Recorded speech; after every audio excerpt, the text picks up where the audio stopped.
নমস্কার বন্ধুরা, দীপা রান্নাঘরে আপনাদের সবাইকে স্বাগত জানাই। আজকে আমি রান্না করব ফ্রাইড রাইস আর তার সাথে হচ্ছে চিকেন কারি। আমি কিভাবে রান্না করি আপনারা প্রথম থেকে শেষ পর্যন্ত পুরো ভিডিওটি দেখতে থাকুন। এই দেখুন, ফ্রাইড রাইসের চাল আমি আধ ঘন্টা আগে ভিজিয়ে রেখেছি আর চালটা খুব সুন্দরভাবে আমার ভিজে গেছে। এই চাল দিয়েই আজকে ফ্রাইড রাইস রান্না করব। আর এই চালটা দিয়ে ফ্রাইড রাইস রান্না করলে অনেক ভালো হয়। ফ্রাইড রাইসের জন্য নিয়ে নিয়েছি এখানে গাজর, বিনস, ক্যাপসিকাম, কিশমিশ, কাজু আর ঘি। আর রান্না করব চিকেন। এই দেখুন, চিকেন আমি এখানে নিয়ে নিয়েছি প্রায় 1 কিলো 250 গ্রাম। চিকেনটাকে ভালো করে ধুয়ে পরিষ্কার করে নিয়েছি। চিকেন রান্না করার জন্য যা যা মশলা লাগবে আমি সবই এখানে নিয়ে নিয়েছি। আর নিয়ে নিয়েছি আদা, রসুন, পেঁয়াজ। এই হাঁড়িতেই আজকে আমি ফ্রাইড রাইস রান্না করব। হাঁড়িতে দিয়ে দিচ্ছি আমি জল।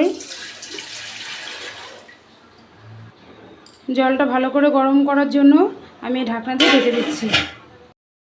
এই দেখুন, জলটাকে আমি খুব ভালো করে গরম করে নিয়েছি। এই দেখুন, জলের থেকে ভাপ বের হচ্ছে। এবার ভিজিয়ে রাখা চালটা দিয়ে দেবো।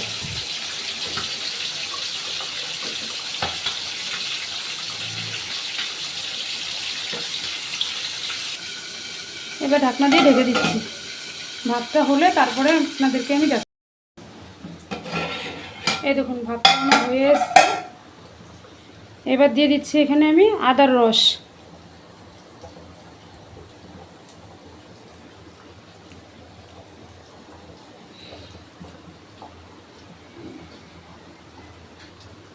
আর ভাতের মধ্যে দিয়ে দিচ্ছি আমি স্বাদ মতো লবণ।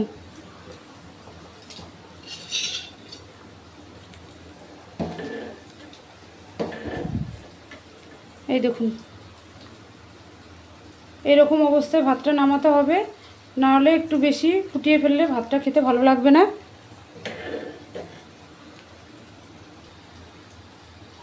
ভাতটা আমার হয়ে গেছে, এবার আমি নামিয়ে নিচ্ছি। কড়াইটা গরম হয়ে গেছে, কড়াইতে দিয়ে দিচ্ছি আমি ঘি।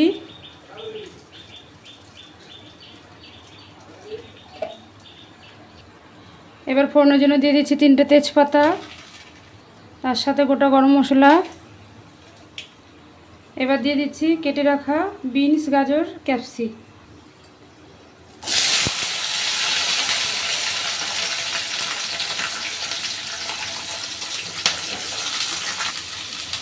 এই ঘিয়ের সাথে বিনস, গাজর আর ক্যাপসি খুব ভালো করে ভেজে নেব।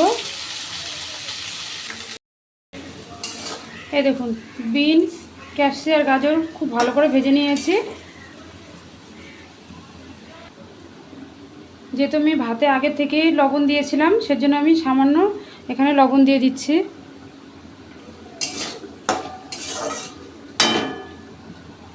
এবার দিয়ে দিচ্ছি কাজু আর কিশমিশ। এই সবজির সাথে কাজু কিশমিশটাকেও ভালো করে ভেজে নেব। এই দেখুন, সব ভাজা হয়ে গেছে। সব শেষে দিয়ে দিচ্ছি আমি স্বাদ মতো চিনি। আর আপনারা যদি চিনি বেশি খান তাহলে একটু বেশি করে দেবেন, আর আমি একটু আমার পরিমাণ মতোই দিচ্ছি।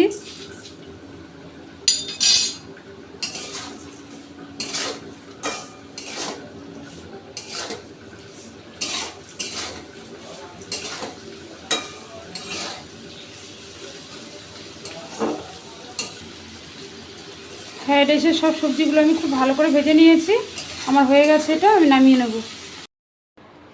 আমি চিকেনের মধ্যে কিছু মশলা মাখিয়ে নেব। দিয়ে দিচ্ছি হলুদ গুঁড়ো,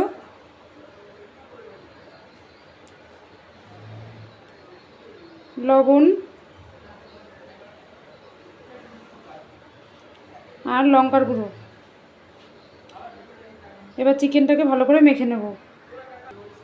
কড়াইটা গরম হয়ে গেছে, কড়াইতে দিয়ে দিচ্ছি আমি সাদা তেল। আজকে চিকেনটা আমি সাদা তেলেই রান্না করব।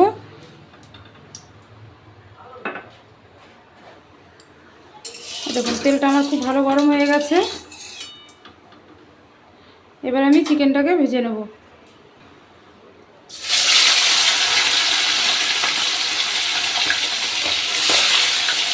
অল্প অল্প করে চিকেনটাকে ভালো করে ভেজে নেব। এই দেখুন, চিকেনটাকে আমি 1 পিঠ একটু লাল লাল করে ভেজে নিয়েছি। আর একটু তুলতে দিচ্ছি।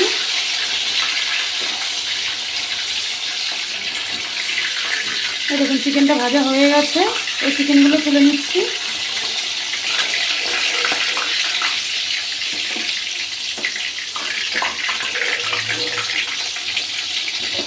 এইভাবেই বাকি চিকেনগুলো আমি ভেজে নেব।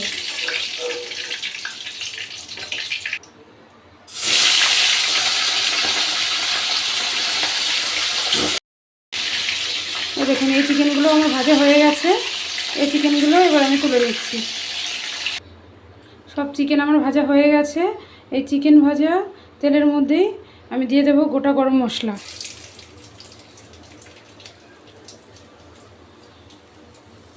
দুটো তেজপাতা। এবার দিয়ে দেবো আমি আদা, রসুন আর পেঁয়াজ একসাথে আমি বেটে নিয়েছি। আদা, পেঁয়াজ, রসুনটাকে আমি একটু ভালো করে ভেজে নেব।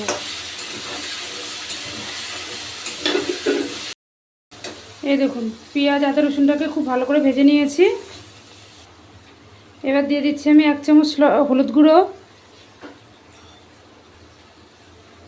লঙ্কা গুঁড়ো,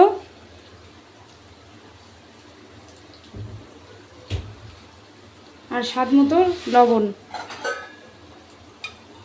এই মশলাগুলোকে আমি পেঁয়াজ, আদা, রসুনের সাথে ভালো করে কষিয়ে নেব।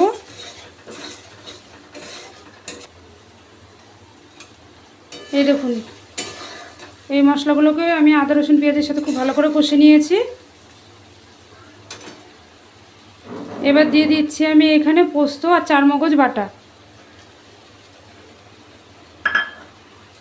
যেহেতু চিকেনটা আজকে আমার কারি হবে, সেজন্য আমি পোস্ত আর চারমগজ বাটাটা একটু বেশি করে নিয়েছি।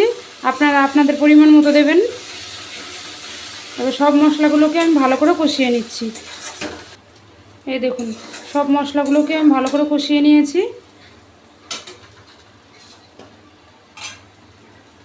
এবার দিয়ে দেবো আমি ভিজিয়ে রাখা চিকেন।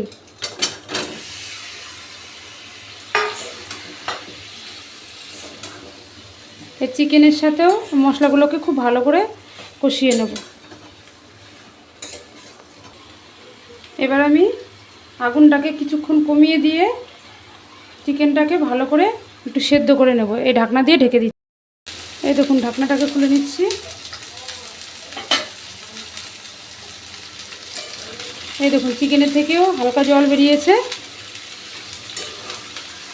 তার মানে চিকেনটা আমার খুব ভালো করে কষে নিয়েছি। আমি কারি করব দেখে পরিমাণ মতো জল দিচ্ছি, কারণ চিকেনগুলো আমি আগে থেকে একটু ভেজে নিয়েছিলাম।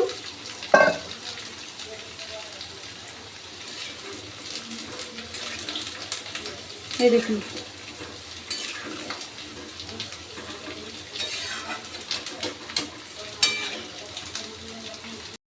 এই দেখুন ঢাকনাটা আমি খুলে নিচ্ছি।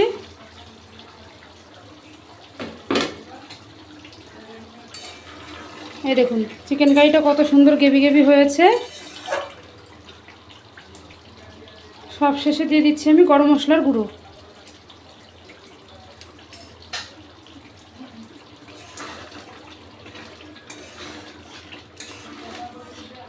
এবার আমি নামিয়ে নিচ্ছি। এই দেখুন চিকেনটাকে আমি নামিয়ে নিয়েছি। এই দেখুন বন্ধুরা, আমি পুরো ভাতের সাথে সব সবজিগুলো ভালো করে মিশিয়ে নিয়েছি। আর দেখুন রাইসটা কত সুন্দর হয়েছে, আর একটা প্লেটেও আমি ঢেলে নিয়েছি। আশা করছি আজকের দুটো রেসিপি আপনাদের অনেক ভালো লেগেছে। আর লাইক, কমেন্ট, শেয়ার করবেন। আর দীপা রান্নাঘর চ্যানেলটিকে সাবস্ক্রাইব করবেন। ভালো থাকবেন, সুস্থ থাকবেন। ধন্যবাদ।